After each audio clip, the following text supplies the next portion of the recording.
भारत के हिमालय में 16,000 फुट की ऊंचाई पर एक झील है, इतनी छोटी कि आप 1 मिनट में पार कर लें। साल के 11 महीने ये बर्फ में जमी रहती है, पर जब बर्फ पतली होती है तो झील लौटा देती है वो सब जो उसने संभाल रखा था। हड्डियां, 300 से भी ज्यादा लोगों के अवशेष।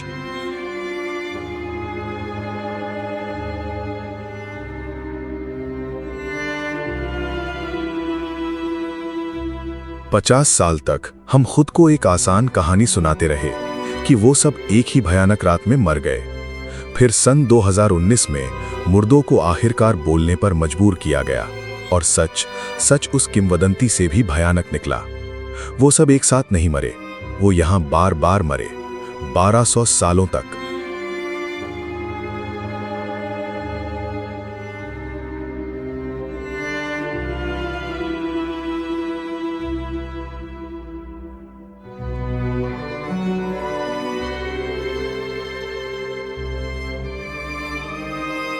इस झील का नाम है रूपकुंड।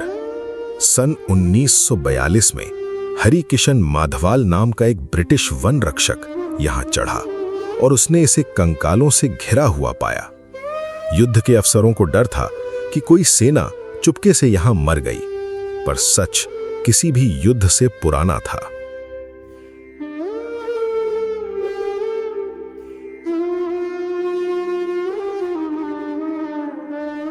बुग्याल में बर्फ जल्दी आ गई है मैडम, और वो रुकने वाला नहीं। इसीलिए तो जल्दी है। बर्फ पिघल रही है, हड्डियां बाहर आ रही हैं। मुझे सैंपल चाहिए पहले कि वो डूब जाए। मैं साइंस से लड़ता नहीं, मैं सिर्फ कहता हूँ ऊपर दुआ और मौसम एक ही चीज है।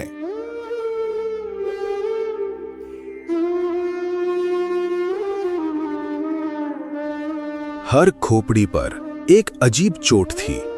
सिर के ऊपर एक छोटी गहरी दरार, जैसे हर इंसान को ऊपर से किसी गोल बहुत सख्त चीज ने मारा हो। पहाड़ों के पास इसका एक जवाब था और उनके नीचे रहने वालों के पास भी।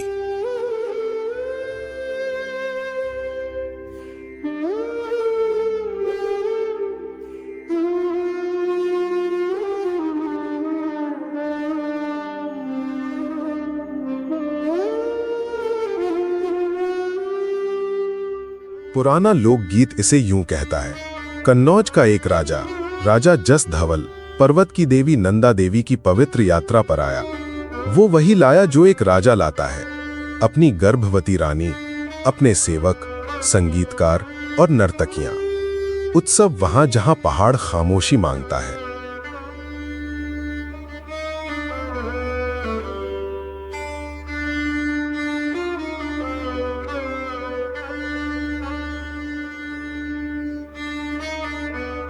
कहते हैं एक राजा आया था अपनी रानी के साथ, नाचने गाने वालों के साथ, और देवी ने पत्थर बरसा दिए। कहते हैं देवी क्रोधित हो गई और उसने लोहे जैसे भारी ओलों का तूफान बरसा दिया। कबीर, राजा, रानी, नर्तकियां, हवा, कोई नीचे नहीं लौटा। 1000 साल और वो नर्तकियां इससे ज्यादा कहते हैं वही पत्थर हैं जो अभी तुम्हारे सामने खड़े हैं। जाते, क्योंकि जो लेकर गया वो लौट कर नहीं आया।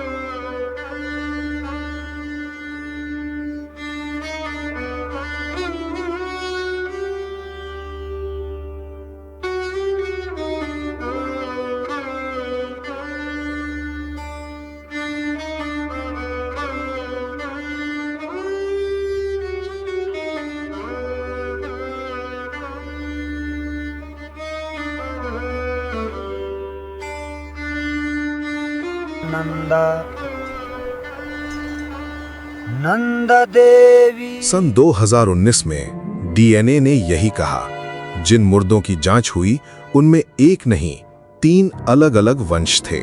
23 लोग इसी धरती के थे और लगभग सन 800 में मरे।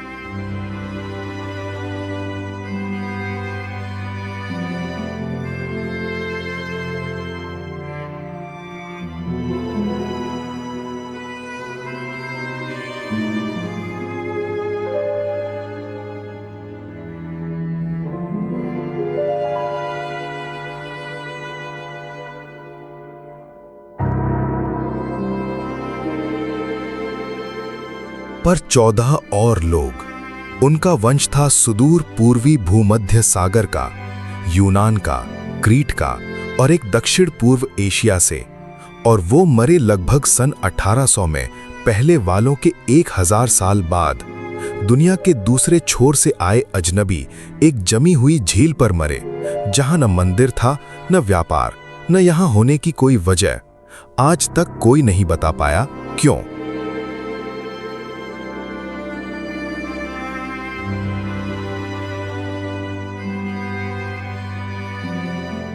हर खोपड़ी, एक ही जगह, एक ही चोट, अलग अलग सदियां, एक ही मौत।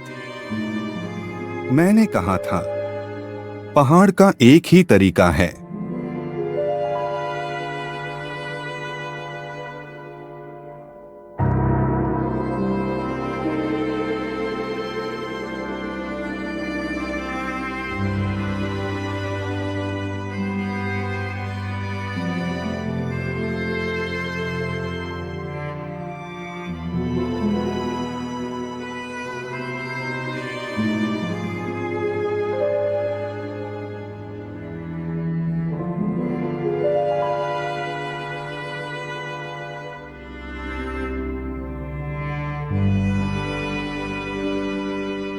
दो साल पहले एक क्लाइंट, मैंने मना किया था, मौसम खराब है मत जा।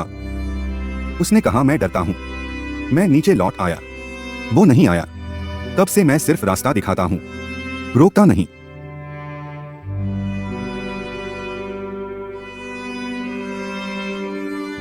मेरी बहन, पहाड़ पर बॉडी कभी नहीं मिली। सब कहते हैं पहाड़ ने ले लिया। मैं चाहती हूं कि ये सिर्फ मौसम हो, सिर्फ इत्तेफाक, क्योंकि अगर पहाड़ ने उसे चुना तो तुम उससे नफरत कर सकती हो।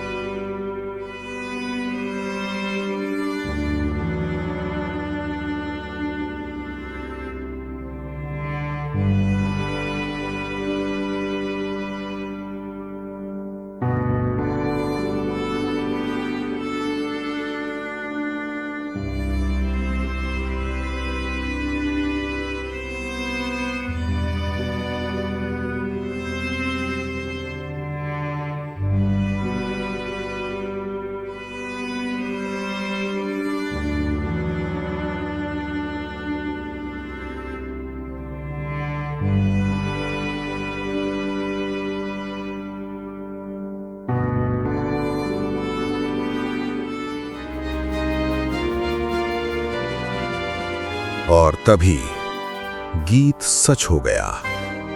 ओले पहले कंकड़ जैसे, फिर लोहे जैसे, ठीक वैसे ही जैसे 1200 साल पहले उस राजा के काफिले पर बरसे थे।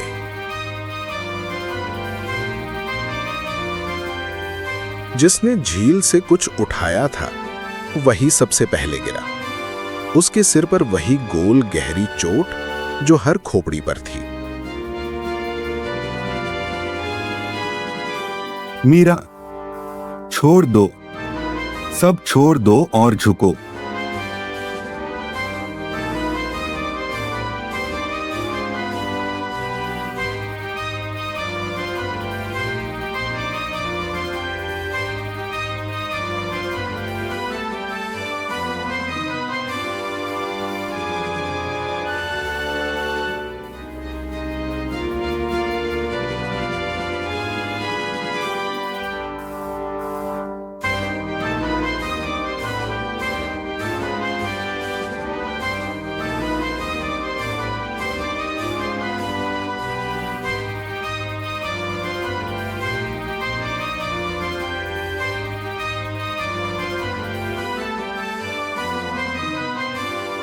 और मीरा के सामने वही सवाल था जो पहाड़ हर किसी से पूछता है, जो लेने आई हो उसे पकड़े रहोगी या छोड़कर झुक जाओगी।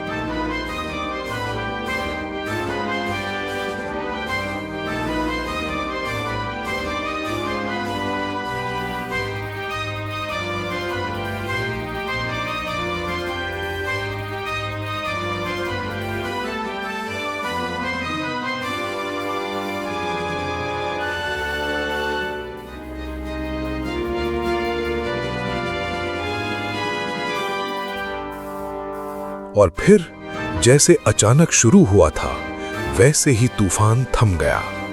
झील फिर शांत, काली, इंतजार करती हुई। बस वही दो जिंदा बचे जो झुक गए थे।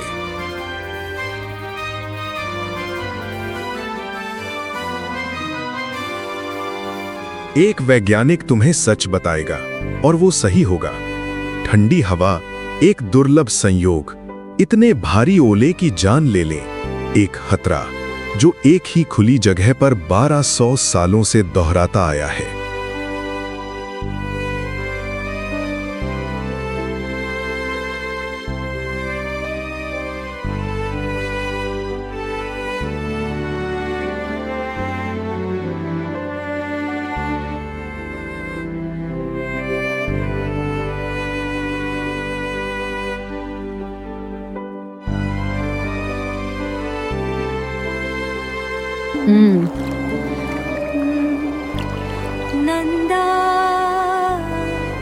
नंदा देवी।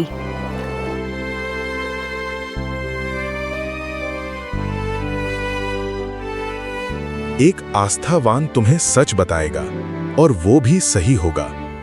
देवी उन्हें ले जाती है जो लेने आते हैं और उन्हें बख्श देती है जो झुक जाते हैं। दो अलग जबानें, वही एक झील, हो वही सकता एक है चेतावनी। दोनों सच हों।